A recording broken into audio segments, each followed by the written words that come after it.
If you're a pastor and a young woman in your congregation comes to you and tells you about a predator in your church who has used and abused her, threatened her, controlled her and manipulated her, and you know that her story is credible and true, what do you do with that young man?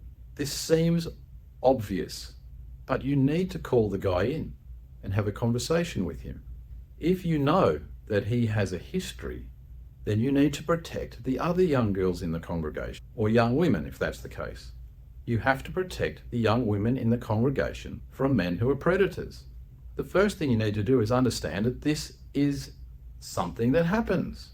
If you deny the evil, then you will never accept the reality that this can happen in your church. You need to address it with the young man directly. He needs to be banned from roles in the church, positions of leadership.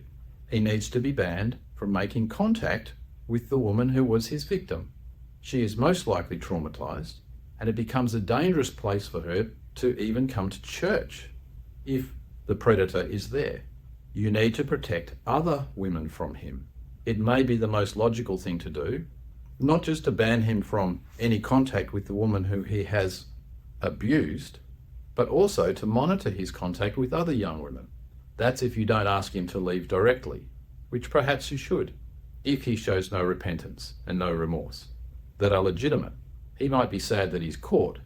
He might be sad about the damage to his reputation. He might be sad about what his parents will think. But your primary role is to shepherd the flock and protect them.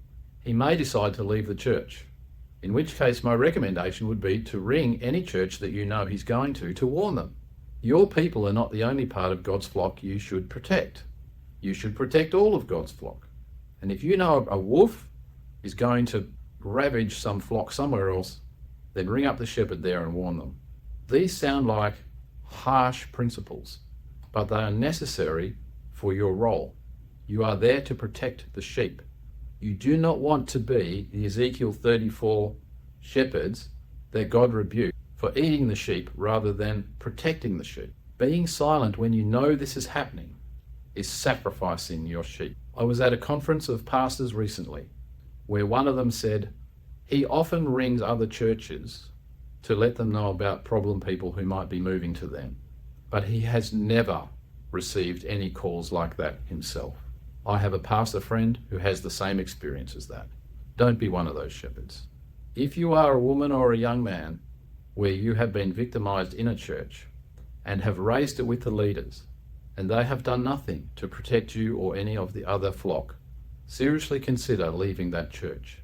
You need leadership who will take the mantle that God has given his leaders to protect his flock. Find one of those churches.